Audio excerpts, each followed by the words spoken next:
E aí, adulto, tá achando que o cinema não tem mais trazido comédia pra você? Que pra rir você tem que ir pro filme da Marvel, ou torcer pra aquela animação que você vai levar o seu filho não seja um saco? Então, esse filme aqui não é exatamente uma novidade, mas ele vai te fazer rir sem apelar para as piadas pesadas, mesmo que algumas conveniências prejudiquem o andar da história. Então vamos falar de A Noite do Jogo, de John Francis Dale e Jonathan Goldstein.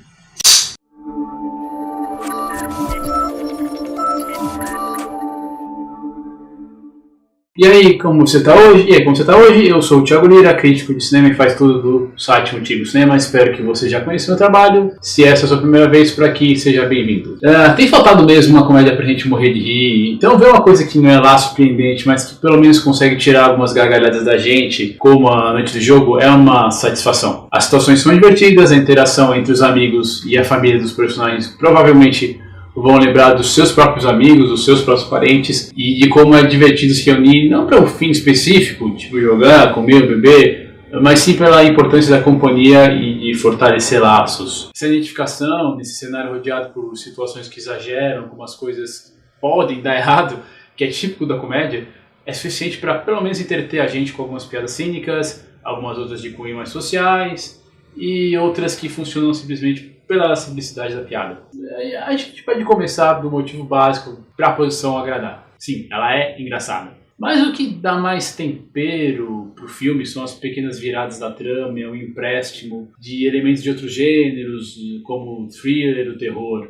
Isso dá um ar mais adulto e permite que os diretores brinquem também com violência, sem exageros, é claro, e sem se preocuparem em fazer um filme família. Na verdade, esse é um filme para dividir com seus amigos que enfrentam os mesmos problemas da vida adulta e gostam da companhia um do outro, né? Aliás, gente, ó, dia 10, olha a bagunça aquele ceboleto. Além de ter umas pitadas de romance. Esse tom adulto não é apelativo, não se resume a piadinhas sexuais e faz tiradas inteligentes, inclusive usando a comédia para deixar uma situação sinistra um pouco mais leve. Que são contrastes que cineastas com inteligência conseguem usar para fazer momentos serem marcantes, porque ao lado está acontecendo uma situação totalmente oposta, sabe? Isso acontece em especial em duas cenas. A primeira é o do Brooks, o personagem do Kyle Chandler, lutando com os sequestradores e os ainda inocentes amigos não sabem o que está acontecendo, e enquanto ficam comendo e bebendo ali tranquilamente. A segunda é quando a personagem da Rachel McAdams, né, Annie, ela precisa fazer uma cirurgia improvisada no esposo dela, o Max, né, que é o Jason Bateman.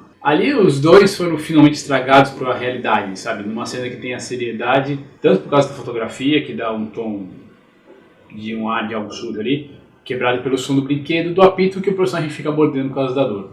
O que incomoda, assim, é quando o jogo fica mais sério, por colocar a vida de uns personagens em perigo, são as conveniências que eu comentei ali no começo. O roteiro coloca os personagens em algumas situações que precisariam de mais habilidade para serem resolvidas, sabe? E duas delas são gritantes, pelo menos.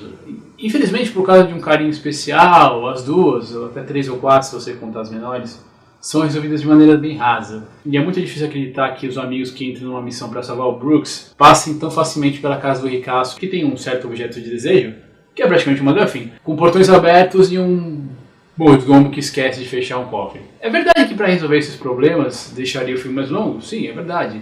Mas também mostraria um esforço maior dos roteiristas. Mas as interações de como os personagens são apresentados, lidam com as dificuldades de ser adultos, é a parte mais inteligente da história.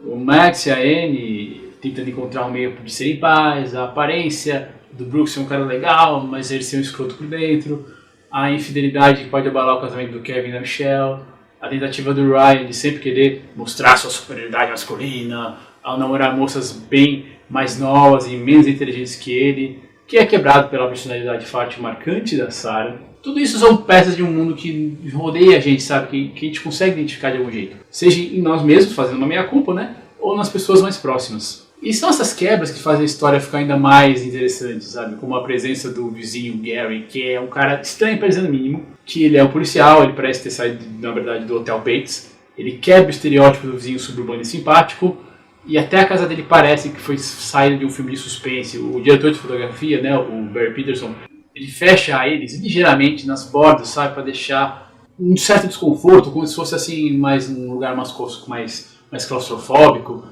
Mas ainda assim, nesse clima de tensão, que tem o cômico, por causa das coisas que acontecem em paralelo, com as situações onde os participantes desse jogo involuntário tentam consertar as coisas, mas vão deixando elas só piores. E é divertido ver que um dos personagens não passa por aquele arco de redenção, sabe? Um dos grandes aspectos do roteiro é que ele não quer passar uma lição de moral, sabe? O cara não aprende nada. A gente, na verdade, faz isso pra gente rir, né? Pelo bem do riso. E sem deixar de lado cuidado com a parte técnica da produção também. Pode ser coisas que passam despercebidas, mas é divertido notar como a dupla de diretores eles usam a montagem e a posição das câmeras para deixar o filme com mais cara de jogo. Sabe, seja com establishing shot em 3D que simula um tabuleiro e vai se fundir com a tomada real, né? Ele vai de fora assim, ele vai se aproximando, daí você não vê a transição do 3D pro cenário de verdade. Ou na perseguição de carros, que vem uma visão aérea que quem está acostumado com games conhece, ele fixa assim e a gente vai seguindo o carro como se fosse lá o próprio controlador. E, claro, também tem espaço para onde a técnica encontra o simbolismo. Por exemplo, quando os amigos eles precisam se tornar um time ao invés de competir, numa cena que lembra um jogo de futebol americano, ou de basquete, onde a gente vê o plano de sequência para mostrar a conexão dos personagens, que é um registro meio comum para a comédia.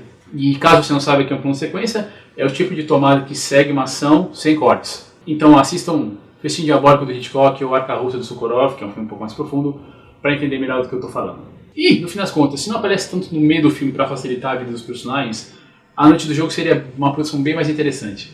Porém, a qualidade das piadas é inegável, as situações que os personagens se encontram são incríveis, e apesar de exageradas, claro, mas cumpre a principal função da comédia, que é fazer a gente rir. A mistura de gêneros, do humor sombrio, e assim a gente pode ter certas ousadias, como ver resultados físicos de uma surra, de um tiro, ou de uma conversa sobre traição. É uma produção para adultos, aquele tipo que vale a pena dividir com seus amigos mais velhos, claro, deixar as crianças ali de lado, mas que não vai para baixarias, racismos, nem sexismos, fora a personagem quando isso fora para personagem quando vale isso, para, na verdade, tirar sarro do personagem do Ryan, mas é uma boa comédia. Mas e você? O que achou aí antes do jogo? O que você achou dessas situações do filme? Você se identificou com algumas?